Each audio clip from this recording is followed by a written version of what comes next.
there folks, guess what? The new iPhone 50 Pro series just hit the market and it's already got itself a catchy nickname, Dragon Fruit. But hold up, why the heck is that? Don't be too surprised, because the first batch of iPhone 50 Pro and iPhone 50 Pro Max owners have been venting their frustrations online, claiming that these phones get super hot during using and charging. And we are talking about the colors as fiery as the Dragon Fruit. If you are also experiencing hate on your phone, pay attention to the last part of video. We are looking into a couple ways that can fixing the problem for you specifically. And as we all know that these things has been heating up lately. First off, we've seen a very famous tech blogger named Zelbo, who recently took to social media saying that, man, my iPhone 50 Pro Max gets scorching hot while faster charging. I can't even touch it. According to him, the device heats up the most when charging from 25% to 60%. Once it goes beyond 70s, the temperature drops a bit but still remains pretty toasty. Then we also have some Apple fantastics all the way from China sharing their similar experience. And here is a blogger from the Bilibili. He also played the game Genshin Impact on the iPhone 50 Pro in a room temperature of 26.5 degrees Celsius. After just 30 minutes of gaming, the phone's temperature skyrocketed to a whopping 49 degrees Celsius, and the game even had visible frame drops. Holy moly, if I were an Apple PR person, I'd be scratching my hand dealing with all these issues. So, how would you respond if you were in Apple's PR shoes? In the past few days, with a series of problems surrounding their new product, Apple's stock price has taken a bit of nosedive. So how do these problems actually impact the sales of the iPhone 50? And what does it mean for the stock price going forward? When it comes to the powerhouse like Apple, what's the next move to make a breakthrough and achieve outstanding results? These are the burning questions that I think we're all itching to know. Today, let's dive into this discussion. I'm Sheila Wang, and if you want to stay in the loop with the latest and greatest business and investment insights, don't forget to smash the like button and hit that subscribe. And I'm all ear for your thoughts in the comment section below. If you are hungry for a more detailed investing report, make sure to check out my analysis report down below.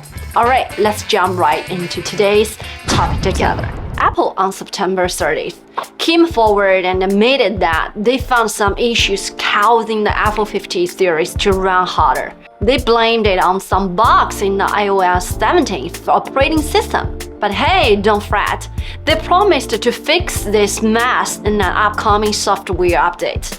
Apple also reassured everyone that the overheating problem and a safety risk that won't mess with your iPhone's long-term performance. However, here's the deal. While they can fix the phone's issues, the question remains, how will it impact sales this quarter? Some experts are already predicting a drop in iPhone 15 sales. In the second quarter, Apple's iPhone business revenue was $39.6 billion, down 2.5% compared to the previous year. Canalys, a market research firm, reviewed that global smartphone shipments in the second quarter reached 258 million units, a 10% drop. But hey, at least the decline slowed down a bit. According to CINO research, they are forecasting a slight decline of 2% in Apple's iPhone sales in the Chinese market for this year, with an estimated 45.5 million units. And get this, the latest iPhone 50 series is expected to sell around 10 million units in 2023, which is 22% drop compared to the iPhone 40 series during the same period. Some analysts are even suggesting that Apple might need to lower price to boost the sales. Wait, lower price? That's like the unsignable for an iPhone, right? Generally, new phones don't see drastic price drop right away, so what would make the price of product plummet? Well, there are a couple of scenarios. Firstly, if there's a stronger competitor with a product that outshines the iPhone's value, Apple might smash price to keep customers. Second, after a few months on the market, Apple might reduce prices to enhance the user's experience. But here's the kicker, the iPhone 50 series seems to be an exception. It's a brand new phone, right? So it's a bit frustrating to see the price drop. According to the market rumors, the iPhone 50 series has already seen some price reduction. For example, the 1TB titanium blue model was quoted at 12,100 RMB. Titanium black 1TB version was also saw a price drop, but only 249 yuan below the official price. Why the price drop, you asked maybe? Well, let's take a closer look at the phone itself. One reason could be that the upgrades aren't as impressive as people think, especially for the standard iPhone 50 and the Plus version. As flagship phones not having a 120Hz refresh rate is a disappointment. And the fact that the processor doesn't upgrade to 3nm makes the desire to upgrade less intense. Another reason could be the issue with overheating. But let's be real, their statement came pretty late, and the upgrade hasn't even been pushed yet, leaving many consumers feeling torn. And then there's strong competition from other players like the Huawei Mate 60 Pro series, right?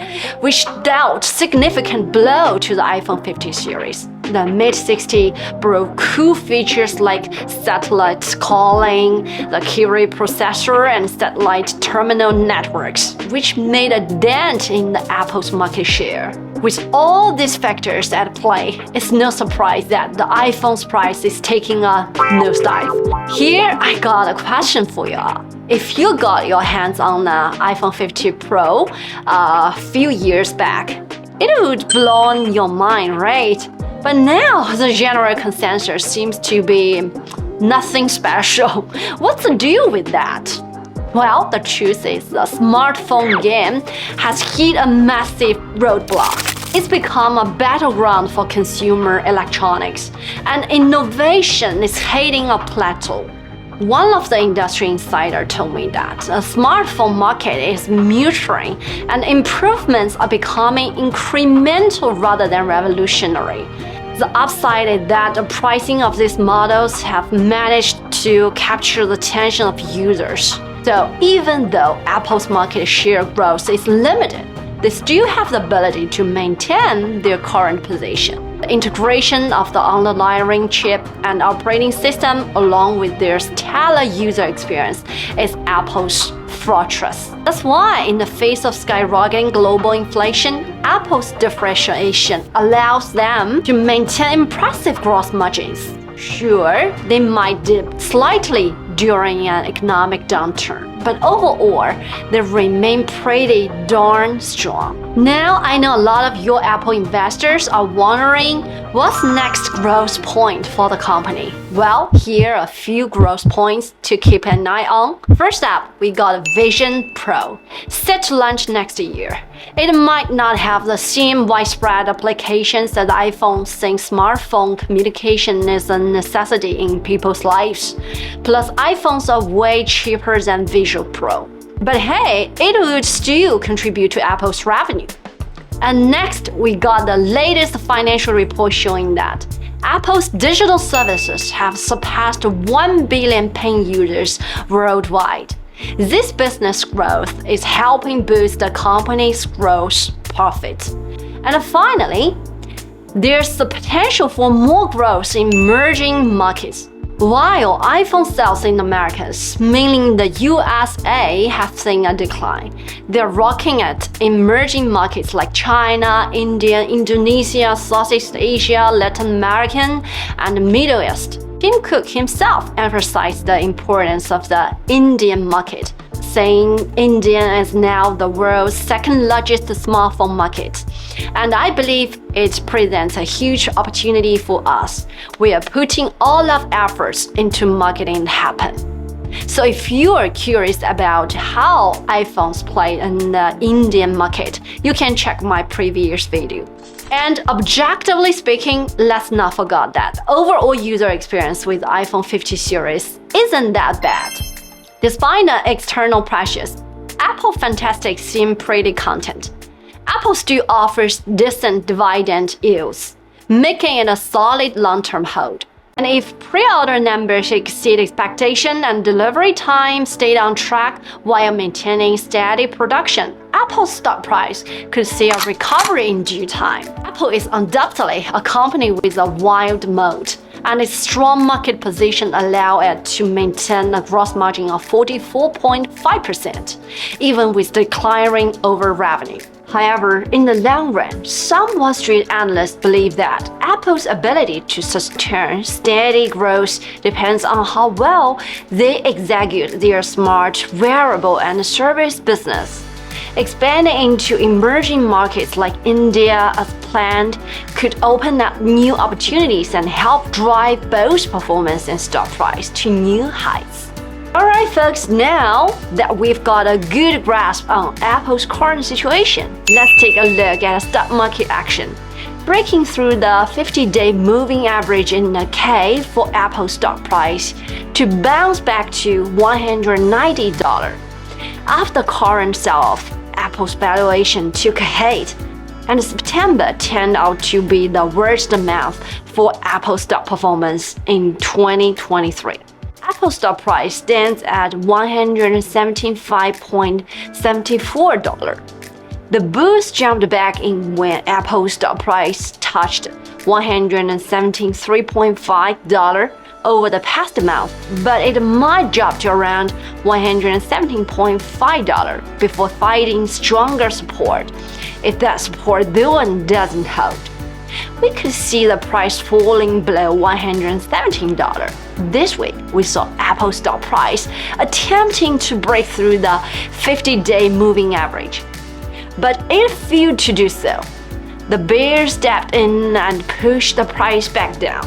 This level is the closest resistance for the stock before it can reach the target of $190.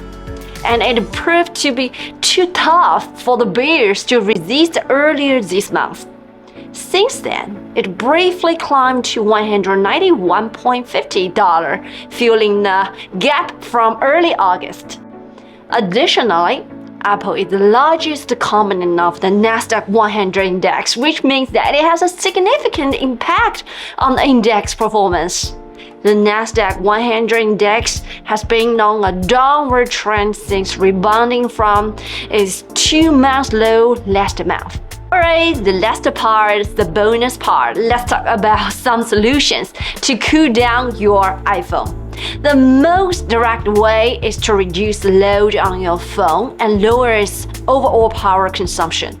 First up, we got shut down that background application refresh. Here's how you do it. Go to Settings, then General, and find Background Application Refresh. Toggle that sucker off.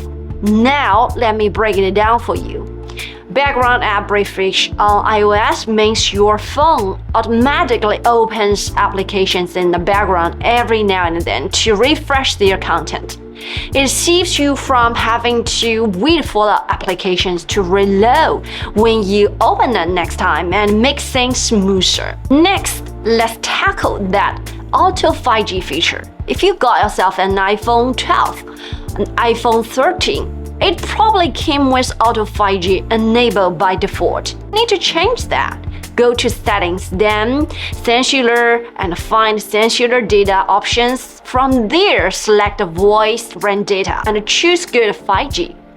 Yeah, I know 5G coverage is expanding and more people are jumping on the 5G bandwagon, but sometimes you just don't need that blazing speed right now. Now, let's turn off any unnecessary extra power suckers. Open up Settings, head to the application store and find Automatic Downloads. toggle off the option for automatic application downloads and updates. This feature installs and updates applications automatically when you're connected to Wi-Fi or using data. It's unpredictable and sometimes just better to manually update the apps when you actually need them. There you have it, folks. Some small, simple tips to cool down your phone and save some juicy. Ask the question, this time, will you boot on iPhone 15?